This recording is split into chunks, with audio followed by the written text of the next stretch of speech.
In this video, we are going to continue our discussion on the history of Chinese medicine. Maijing. Mai means pulse. Jing is a book. So this is a book on pulse science. The pulse diagnosis is one of the most important parts of Chinese medicine. It is also the most important but also the most difficult parts in the learning of Chinese medicine. The reason is because that we can gather a lot of information from the pulse, especially from the pulse around the wrist. So as you can see here, even nowadays, during a Chinese medicine consultation, we do take pulse, we do identify the different conditions of the pulse, and then we make assumptions from the pulse. This is based on Maijing, the theory from Maijing. The emphasis of pulse diagnosis has been emphasized since Huangdi Neijing. In Huangdi Neijing, it described more than 40 different pulses. And afterwards, in Nanjing, in Huangdi Neijing as well, it proposed the 3 regions and 9 locations of pulse diagnosis, which means when you take pulse, we need to feel 3 regions, including the pulse around your neck, the pulse around your wrist, and then the pulse on your foot. And on each region, we feel 3 levels: superficial level, middle, and the deep level. So the pulse taking is quite complicated. And then afterwards, in the second classic, Nanjing, the author proposed that in clinical practice, we actually can take the pulse in Chunkou only. Chunkou pulse is the pulse around your wrist, the radial artery.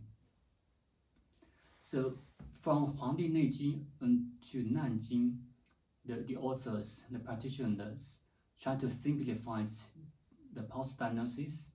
And then in Maijing was written around 300 AD. It was written by Wang Shuhe.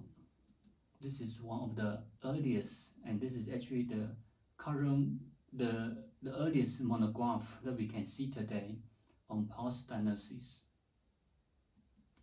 Maijing established the Chunkou pulse taking method as a standard approach. Maijing also proposed the correspondence between the Chunkou pulse and the internal organs. For example, the Chunkou pulse is actually the practitioners will feel the radial artery, Chun Guan Ci, with 3 fingers, and each fingers represent different organs. For example, on the left side, on the left hand, Chun, where the index finger is, corresponds to the heart, liver, and kidney. On the right side is related to the lung, the spleen, and the kidney. So this book proposes the standardized pulse taking from Chunkou pulse. So afterwards, when we take pulse, we don't need to take 3 regions anymore. This is also the most common pulse taking methods that we are using today. In this book, the author also summarized the pulse conditions, the descriptions of pulse before this book, before Maijing. As I mentioned, in Huangdi Neijing, there were over 40 different pulses, and from Huangdi Neijing until Maijing, there were over 80 different pulses. It makes the pulse taking very complicated, and some of them are similar, so very difficult to distinguish. And then Wang Shuhe, he summarized all these pulses, and then he standardized into 24 different pulses with different descriptions, clinical indications, and then these 24 pulses are still the pulse conditions that we are learning today. So in the diagnostics of Chinese medicine, in the next few sessions, then we will learn the 24 pulses that's described in this book. For example, there is one floating pulse that we will study later in the diagnostics. It describes as what type of pulse is considered as floating pulse.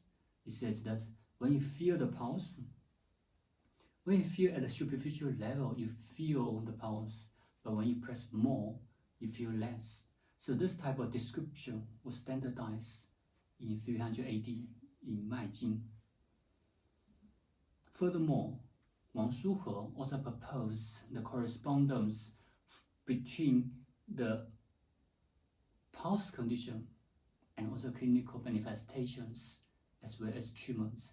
For instance, in the book he said that if you can feel the Chen error, so the Chen error is where the index finger is, the Chen error is slow, the pulse is slow, then this indicates the coldness in the upper jaw. The upper jaw refers to the lung and the heart.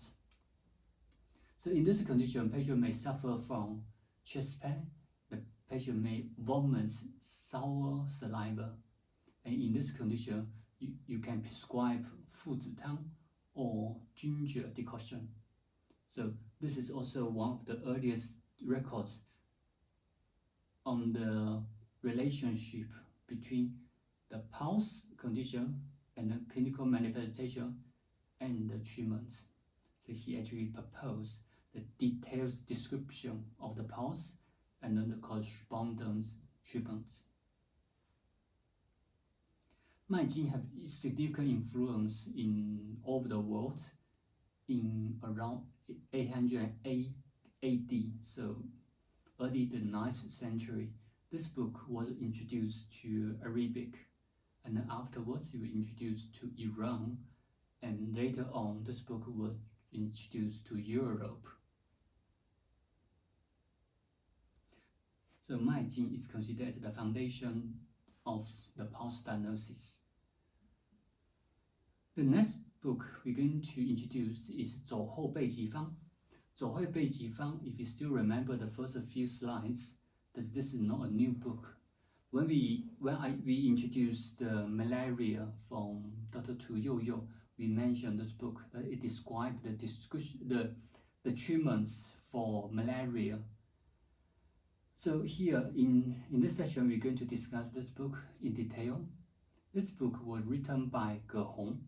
Dr. Ge Hong, he lived around the 3rd century, 283 AD to 345 AD. He's not only a Chinese medicine practitioner, he's also a Taoism. He believed in Taoism. He also a naturalist, so he knows a lot of plants, minerals. He compiled one huge book, 御寒经. As you can see here, 御寒经. 御寒 is a very precious box. So it actually refers to this book is very precious, but this book is quite comprehensive. It has more than 100 volumes. Especially if you still remember when I show you the bamboo slips. At that time, it's not easy to have, it's not common to have paper books. You have bamboo slips, you have all the animal skins. So it's very difficult to carry together. From 御寒经, he exerts some of the important prescriptions, methods, treatments from this book and compile into a briefer version named 走后备急方. 走后, 走 is the elbow, 后 behind the elbow. So behind the elbow, we have a pocket there. And then you should put this book behind your elbow. You can carry this book together with you for emergency. This book proposes new insights in epidemic diseases, including curing the poisons with poison. In this book, Ge Hong proposed the developments of acute epidemic diseases such as smallpox, it describes the detailed situation of smallpox. And this is actually, the smallpox was only introduced in the Western countries in the 10th century. Although we have some cases that's from very early, but people they don't know smallpox. In this book, Ge describes smallpox, the development of smallpox in detail. Ge also described the principle of curing poison with poison. For example, he proposed the treatment for rabies using the brain of the infected dog. So he actually described using the brain of the rabies dog to apply to the wound of the patient. So this is the initial concept of immunology. All the methods described in this book, because it's used for emergency, all methods described in this book have the characteristics of simple, convenient, cost-effective, and practical. Ge also contributes to the advancements in alchemy and pharmaceutical chemistry. So this is actually pharmaceutical chemistry. The reason is because he believed in Taoism, and Taoism, this is another school of the philosophy. All these people, what they were doing is they try to be longevity. They try to live forever. But at that time they think if you refine minerals, then you take the refined minerals, you can promote longevity. So this is actually during the process when they refine these chemicals, they actually found many different substances. So this is the start of pharmaceutical chemistry. 诸病源候论 诸病源候论 from the name 诸病 means different diseases. 源候 means the cause. So this book is actually discuss the cause of different diseases. The author was Cao Yuan. It's about 600 AD. This is the earliest known monograph on Chinese medicine etiology. In this book, the author also proposed describe a lot of important diseases, important clinical manifestations. For instance, jaundice, swelling, tetanus, burns, measles. All these, just to name a few, all these diseases were described in these books in detail. Cao Yuan also proposed that we need to differentiate between measles and smallpox. This book also proposed many theory, etiology of diseases. For example, mentioned that some people may allergic to pants. In this book, you also describe some parasites such as the roundworms. It describes the roundworms. The length may be different. It may range from 10 centimeters to 30 centimeters. It describes a precise and detailed description for the treatments. In this book, you also describe the detailed developments and the progress of the prior 6 at the initial stage, what will happen, in the middle stage and the final phase, what going to happen. But I have to say this disease has disappeared now, but at that time still prevalent. This is the earliest monograph on the etiology, and it describes 67 chapters, including 1,739 discussions, especially the discussion on the differential between smallpox and measles. This is the earliest records in the world. The next book we're going to introduce is 洗冤集录. 洗 means wash. Yuan is refers to the misunderstanding, but misunderstanding result in being guilty. So this book actually help you to kind of help you to defense, and this is actually the earliest or one of the earliest books in forensic medicine. The author is Song from Fujian, China. In 1186 AD to 1249 AD. In this book, he described in detail the human anatomy, including how to examine injuries, how to evaluate cadaver. He described many approaches in extreme detail, and this book has been used as a reference since the 13th century until 18th century, have been used for almost 600 years as a reference books. For example, it described us how to know if this person, if the cut on the skin of a cadaver is due to it was cut before the patient died or after. So in other words, was the patient suicide or killed by others? You can see from the cut. If the cuts have some contraction, then this may be the patient may suicide. If the cut is smooth, and then this may be the person may killed by someone else, because the cut may happen after the patient's death. He also proposed that if you want to know the cause of disease, of the death, or the fracture, etc., you can examine the bones to confirm the fracture.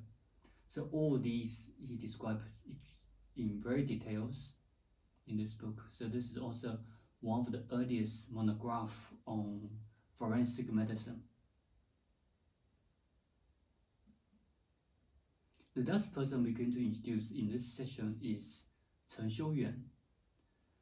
Chen Yuan, Dr. Chen is quite recent now. It's moved to 1753 AD to 1823 AD, so it's about 200 years ago.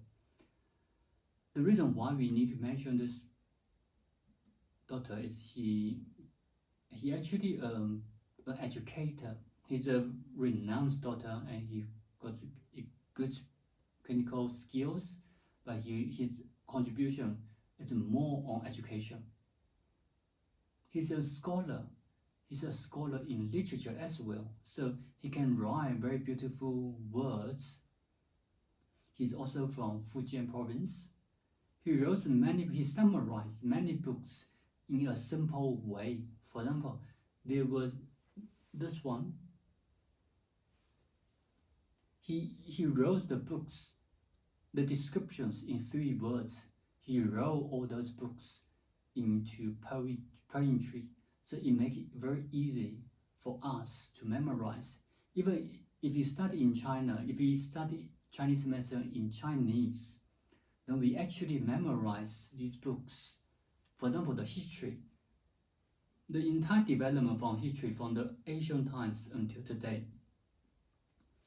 Dr. Chen, he wrote these stories into a poetry. So when we memorize these stories, these books, it's similar when you sing a song. It becomes very easy for us to remember.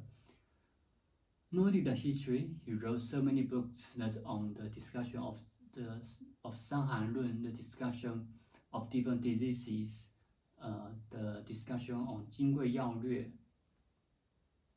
So he's one of the key figures at that age.